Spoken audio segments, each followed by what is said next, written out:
दोस्तों नमस्कार, मैं हूं भागवत जायसवाल और आप देख रहे हैं जायसवाल न्यूट्रिशन, सबसे पहले सेहत को। तो आइए जानते हैं आज के विषय न्यूट्रिशन पर। दोस्तों न्यूट्रिशन यानी पोषण। दोस्तों सही न्यूट्रिशन हमारे शरीर के लिए बेहद आवश्यक होता है।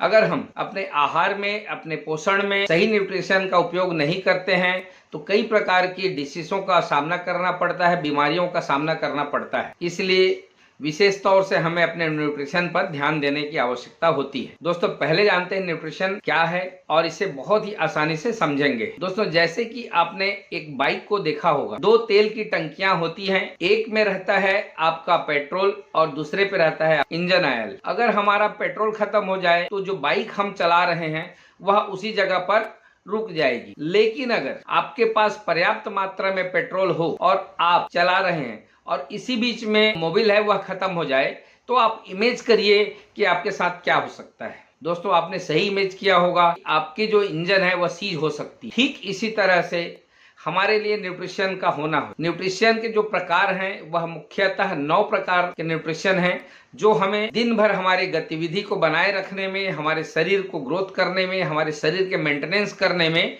आवश्यक होती हैं। और इन सब का सही संतुलन अगर हम उपयोग करते हैं तो ये हमारे शरीर को हेल्दी और तंदुरुस्त बनाए रखते हैं। दोस्तों 9 न्यूट्रिशन में पहली जो न्यूट्रिशन है वह है पानी। दोस्तों पानी, कई रिसर्चों में पता चला है 75% हिस्सा हमारा पानी से बना है। एक्चुअल में स्कैन की बात करें तो हमें 54-55% से एवं पानी की परसेंटेज शरीर में होनी चाहिए। लेकिन यहाँ भी कंफ्यूजन है। बहुत सारे लोग बोलते हैं कि कम पानी पीना चाहिए, बहुत लोग बोलते हैं ज्यादा पानी पीना चाहिए। जब भी आप किसी प्रकार की समस्या से ग्रसित होते हैं तो अक्सर आपको कहा जाता है कि आप ज्यादा से ज्यादा पानी पिए, लेकिन आपको पानी पीना कितना चाहिए, यह एक प्रश्न चिन्ह होता है। दोस्तों इसके लिए भी कई प्रकार के शोध हुए और उन शोधों से यह बात आई है, हमें अपने वजन के अनुपात में पानी पीनी चाहिए। अगर उदाहरण के तौर पे हम देखते हैं कि जैसे अगर आपका वजन 60 किलो है तो 3.5 से 4 लीटर पानी की आवश्यकता आपको पड़ती है।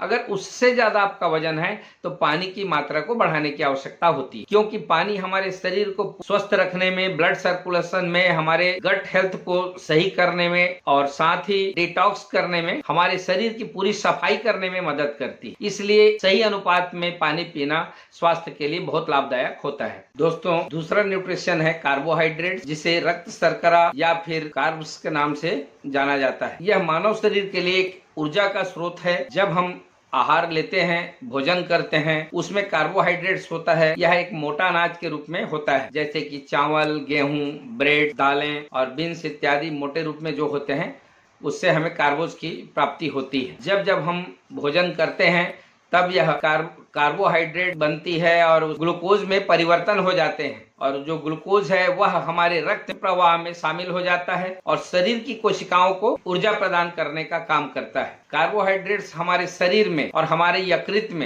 यकृत में ग्लूकोजन के रूप में संग्रहित रहता है, और जब जब हमारे शरीर को ऊर्जा की जरूरत पड़ती है तब वह ऊर्जा प्रदान करती है। दोस्तों कार्बोहाइड्रेट्स मुख्यतः 2 प्रकार के होते हैं, सरल कार्बोहाइड्रेट्स और जटिल कार्बोहाइड्रेट्स। सरल कार्बोहाइड्रेट्स जैसे फलों से मिलने वाली, मीठे फलों से मिलने वाली जो रक्त शर्करा है उसे सरल कार्बोहाइड्रेट्स कहते हैं। जैसे कि शर्करा युक्त फलों में पाई जाने वाली फ्रूक्टोज जल्दी से पचते हैं और हमें तुरंत एनर्जी देते हैं। और जटिल कार्बोहाइड्रेट्स जैसे साबुत अनाज, फल, सब्जियां और फलियां धीरे धीरे पचते हैं और हमें लगातार लंबे समय तक ऊर्जा प्रदान करते हैं। दोस्तों कार्बोहाइड्रेट्स का संतुलित सेवन महत्वपूर्ण है, क्योंकि इसकी अधिक सेवन से मोटापा और अन्य स्वास्थ्य समस्याएं पैदा हो सकती हैं। और इसी तरह कार्बोहाइड्रेट्स की कमी होने से हमें थकान, कमजोरी, सुस्ती हो सकती है। और तीसरा न्यूट्रिशन है वसा या तेल, चिकनाई युक्त पदार्थ। दोस्तों वसा का मुख्य कार्य है शरीर को ऊर्जा प्रदान करना, जिससे व्यक्ति अपने दिनचर्या को संभाल सके और अपने शारीरिक कार्यों को सही ढंग से कर सके। यह मनुष्य को तुरंत ऊर्जा और द्रव्यमान के रूप में प्राप्त होती है, जिससे हम अपने दैनिक कार्यों को संपादित करने में उपयोग करते हैं। बिना वसा के शरीर को ऊर्जा प्राप्त करने में समस्याएं आ सकती हैं, और साथ ही हमें अपने दैनिक कार्यों को सही ढंग से निर्वाह करने में भी अधिक समय लग सकता है। इसके अलावा वसा हमारे शरीर को ठंडकता प्रदान करती है, उसके बॉडी टेम्परेचर को मेंटेन करने का भी काम करती है, जिससे व्यक्ति ठंडे मौसम में भी संभल कर रह सके। और फैट की विशेषता है कि शरीर में आने वाले कई प्रकार के गंभीर रोगों से भी ये शरीर की बचाव करती है। तो दोस्तों, वसा एक शरीर के लिए आवश्यक न्यूट्रिशन तत्वों में से एक होता है। यह कई स्रोतों से प्राप्त होती है। मुख्यतः वसा खाद्य पदार्थों में पाई जाती है, जैसे कि तेल, मक्खन, घी, डेयरी उत्पाद, मांस, बीज और नट्स, सीड्स इत्यादि में वसा की प्राप्ति होती है। दोस्तों, वसा का प्राकृतिक स्रोत तेल होता है, जो कि कई अलग अलग वनस्पतियों से हमें प्राप्त होती है। इसीलिए ध्यान देने वाली बात होती है कि हम अपने आहार में, हमारे डाइट में सही तेल का चयन करें, जिससे कि सही वसा हमारे शरीर में जाए। इसीलिए दोस्तों, हमें अपने डाइट में सही तेल का चुनाव करके उपयोग करें, क्योंकि हमारे शरीर के लिए कौन सा फैट सही है और कौन सा फैट हमारे शरीर को नुकसान पहुंचा सकती है। अत्यधिक मात्रा में वसा का भी सेवन हमें फैटी बना सकती है, ओबेसिटी के तरफ हमारे शरीर को ले जा सकती है। इसलिए सावधान रहें, सचेत रहें और सही खाने के तेल का उपयोग करें। इसके बाद जो आती है, तो दोस्तों, हमने जैसे बात किया था 2 तरह की टंकियां, पहली टंकी को अभी हमने जाना। अब बारी आती है दूसरे टंकी की, जो हमारे शरीर के लिए, या गाड़ी की भाषा में बात करें तो गाड़ी की मरम्मत, उसको सही चलने में मदद करना या उसके लुब्रिकेशन का काम आता है, वह होता है इंजन ऑयल। वैसे ही हमारे शरीर के इंजन ऑयल के रूप में या पहला न्यूट्रिशन है वह है प्रोटीन। दोस्तों, हमारे शरीर के लिए महत्वपूर्ण पोषक तत्व होता है। यह हमारे शरीर को ऊर्जा प्राप्त करने का माध्यम होता है। यह विभिन्न कार्यों को संपादित करने में, अपने दैनिक दिनचर्या को सुचारू रूप से चलाने के साथ ही शरीर के मसल्स हैं उसको बनाने में, उसके देख रेख में और उसके विकास में सहायक होते हैं। दोस्तों, प्रोटीन शरीर में ऊतकों, हड्डियों, मांसपेशियों, त्वचा और बालों का मुख्य घटक होता है। यह शरीर को मजबूत बनाने में मदद करता है। साथ ही प्रोटीन के बिना दैनिक कार्यों को संचालित करना दुभर हो सकता है। दोस्तों, प्रोटीन 20 अमीनो एसिड से बना हुआ एक चिकनाई है, इसलिए इसे एमिनो एसिड ब्लॉक्स भी कहते हैं। यह अमीनो अम्ल हमारे शरीर के संरचना और निर्माण के लिए आवश्यक होते हैं। हमारे शरीर में यदि प्रोटीन की कमी हो जाए तो हमें ऊर्जा प्राप्त करने में भी परेशानी हो सकती है। शरीर में ऊर्जा का स्तर भी प्रभावित हो सकता है। खासकर उन लोगों में ये ज्यादा होती है जो मांसाहारी नहीं होते हैं। उन्हें विशेष ध्यान देना चाहिए, क्योंकि उन्हें प्रोटीन को किसी न किसी रूप में अपने डाइट से अवश्य प्राप्त करें, चाहे वो सप्लीमेंट्स हों या नट्स हों या डेयरी उत्पाद हों। यदि ऐसा नहीं होता है तो शरीर को प्रोटीन की कमी का सामना करना पड़ता है। दोस्तों, इसी कड़ी में 5वां न्यूट्रिशन है, वह है विटामिन। दोस्तों, विटामिन हमारे शरीर के लिए उतना ही महत्वपूर्ण है जितना कि प्रोटीन, क्योंकि यह हमारे शरीर की कई जैविक क्रियाओं में महत्वपूर्ण भूमिका निभाते हैं। विटामिन हमारे शरीर के विकास, प्रतिरक्षा प्रणाली को मजबूत करना, त्वचा की चमक, हड्डियों की मजबूती के लिए और संपूर्ण स्वास्थ्य के लिए आवश्यक होती है, जो कि कई खाद्य पदार्थों में बहुत कम मात्रा में पाया जाता है और इसका निर्माण हमारा शरीर नहीं कर पाता है। इसलिए इसका आहार के रूप में हमें बाहर से लेना आवश्यक हो जाता है। यह आवश्यक है कि हमें अपने आहार में विभिन्न प्रकार के विटामिन का उपयोग करना चाहिए, ताकि हम स्वस्थ और हमारे शरीर को फ्री रेडिकल्स से होने वाले नुकसान से हमें बचा सकें, जैसे कि असमय बुढ़ापा, बालों का झड़ना, नाखूनों का मुड़ना और कई गंभीर समस्याओं से शरीर को सुरक्षित रख सके। दोस्तों, विटामिन मुख्यतः 2 प्रकार के होते हैं। पहला है पानी में घुलनशील विटामिन, जिसमें विटामिन बी कॉम्प्लेक्स की पूरी सीरीज, पूरा समूह, और विटामिन ए और सी, ये हमारे पानी के में आसानी से घुल करके जल्दी से हमारे शरीर से बाहर हो जाते हैं। इसलिए हमें इन विटामिनों का विशेष ध्यान रखना चाहिए।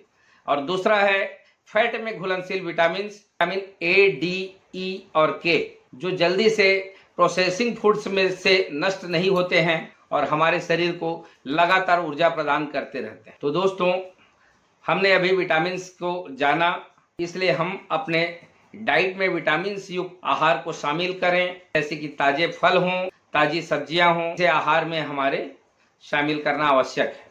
तो दोस्तों, विटामिन हमारे शरीर के लिए बहुत ही महत्वपूर्ण पोषक तत्वों में से एक है, जो हमारे शरीर को सुचारू रूप से चलाने में आवश्यक होते हैं।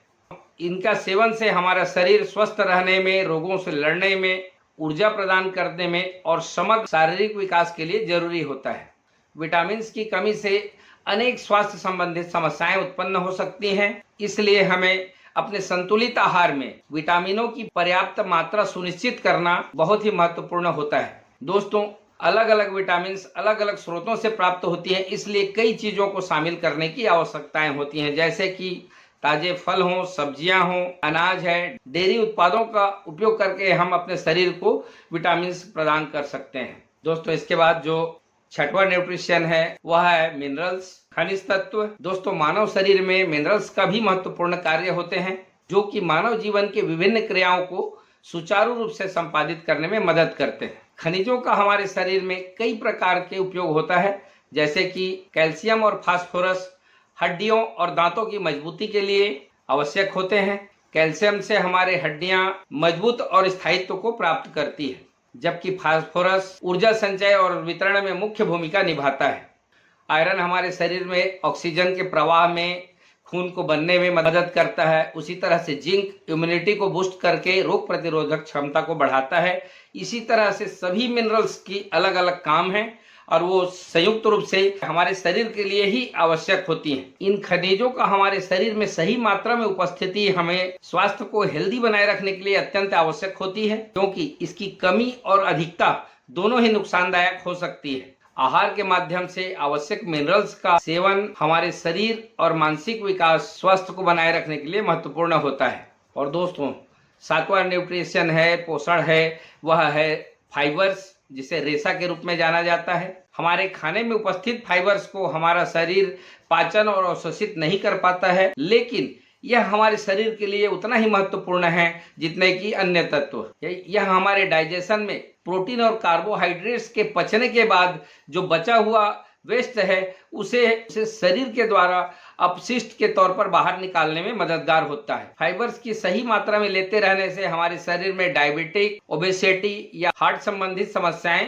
कम होती हैं। यह हमारे स्टमक डिसीज को भी, आने वाले डिसीज को रोक करके हमारे सेहत को तंदुरुस्त बनाए रखने में मदद करती है। दोस्तों रेशा मुख्यतः दो प्रकार से होता है, पहला घुलनशील रेशा और दूसरा है अघुलनशील रेशा। घुलनशील रेशा पानी में या हमारे भोजन से जो हम रेशा लेते हैं वो हमारे शरीर में जाके डाइजेस्ट हो जाती है, घुल जाती है, जल में घुल करके जेल जैसी संरचना उत्पन्न करता है, जिससे कि डाइजेशन धीरे धीरे होता है और यह ब्लड शर्करा को नियंत्रित करने में मदद करता है। साथ ही यह कोलेस्ट्रॉल के स्तर को भी कम करता है। घुलनशील रेशा मुख्यतः जई, जौ, सेब, संतरा और बीन्स में पाया जाता है। दोस्तों अघुलनशील रेशा साबुत अनाज, गेहूं के भूसी और सब्जियां जैसे कि गाजर, खीरा में मुख्यतः पाया जाता है। यह जल में नहीं घुलती है और पाचन तंत्र से लगभग अपरिवर्तित होकर गुजरता है। यह शरीर के वेस्ट को भारी बनाता है और उसे आसानी से बाहर निकलने में मदद करता है। इससे कब्ज जैसी समस्याएं उत्पन्न नहीं होती हैं। तो दोस्तों अपने आहार में पर्याप्त मात्रा में रेशा का सेवन करना सुनिश्चित करें। दोस्तों रिसर्चों में बताया गया है कि दिन में हमें 25 से 30 ग्राम रेशा का जरूर सेवन करना चाहिए, जिससे हमारा शरीर स्वस्थ रह सके। दोस्तों आठवां न्यूट्रिशन है ओमेगा 3 फैटी एसिड। यह हमारे शरीर के लिए बेहद आवश्यक न्यूट्रिशन है। यह एक प्रकार का अच्छा वसा होता है, गुड फैट होता है, जो हमारे हृदय के साथ जो दिल, दिमाग और कोशिकाओं के स्वास्थ्य के लिए बेहतरीन होता है। दोस्तों ओमेगा 3 फैटी एसिड मांसपेशियों के स्ट्रेचिंग के लिए, कोशिकाओं को लचीला बनाने के लिए काम करता है और इसके अनेक प्रकार के बेनिफिट्स हैं, जैसे कि यह हृदय रोग को कम करता है, दिमाग को दुरुस्त रखता है और याददाश्त को बढ़ाने का काम करता है। साथ ही यह सूजन, इन्फ्लेमेशन को कम करता है, आंखों की रोशनी बढ़ाने में भी मददगार साबित होता है। दोस्तों इसके जो प्रमुख स्रोत हैं मछली, अलसी के बीज, अखरोट और चिया सीड्स, जिसमें अच्छी क्वालिटी की ओमेगा 3 फैटी एसिड उपलब्ध होती है। तो दोस्तों हमारे डेली रूटीन में, डेली के फूड्स में, न्यूट्रिशन में हम ओमेगा 3 फैटी एसिड युक्त आहार को शामिल करें और इसकी कमी से होने वाली त्वचा की हार्डनेस है, रूखेपन की समस्या है, दूर करने में आसान कदम हो सकती है। साथ ही अंतिम न्यूट्रिशन है वह है एंटीऑक्सीडेंट्स। एंटीऑक्सीडेंट्स वह पदार्थ है जो हमारे शरीर से फ्री रेडिकल्स को बाहर निकालने में मदद करती है। यह हमारे शरीर में होने वाली एजिंग की प्रक्रिया को भी धीमी करती है और रोगों से लड़ने में शरीर की मदद करती है, जिससे असमय होने वाले बड़ी बड़ी बीमारियों का खतरा कम होता है। इनके जो विशेष फायदे हैं, यह हमारे त्वचा के कोशिकाओं को क्षतिग्रस्त होने से बचाने का काम करती है, कैंसर और हृदय रोग जैसी समस्याओं से सुरक्षा प्रदान करती है, त्वचा को स्वस्थ और चमकदार बनाती है, साथ ही यह इम्यून सिस्टम को बूस्ट करती है और रोग प्रतिरोधक क्षमता को बढ़ा करके हमें स्वस्थ रखने में सहायक होती है। दोस्तों, एंटीऑक्सीडेंट का जो स्रोत है वह है संतरे, नींबू, अमरूद। इससे हमें भरपूर मात्रा में विटामिन सी मिलती है और विटामिन ई के लिए बादाम हैं, सूरजमुखी के बीज इत्यादि से हम एंटीऑक्सीडेंट की पूर्ति कर सकते हैं। अगर इन सब से भी हमें एंटीऑक्सीडेंट्स की या एंटीऑक्सीडेंट को इन चीज़ों से हम पूरा नहीं कर पा रहे हैं तो इनके लिए बाजार में ऑलरेडी सप्लीमेंट्स के रूप में उपलब्ध हैं, जिसे लेकर के भी हम स्वस्थ रह सकते हैं। तो दोस्तों, अभी हमने न्यूट्रिशन के 9 प्रकार के बारे में जाना। हमारे जीवन के आधार हैं। संतुलित और सही मात्रा में आहार न केवल ऊर्जा प्रदान करता है बल्कि शरीर के विकास, रोगों से सुरक्षा और लंबी उम्र के लिए भी आवश्यक होती है। दोस्तों, अच्छा पोषण ही स्वास्थ्य की कुंजी है। आप वही हैं जो आप खाते हैं, इसलिए हर दिन ताजा, संतुलित और पौष्टिक आहार का चुनाव करें और आप स्वस्थ रहें, जुड़े रहें जायसवाल न्यूट्रिशन सबसे पहले सेहत के साथ। वीडियो पसंद आई हो तो लाइक करें, सब्सक्राइब करें, कमेंट करें। धन्यवाद।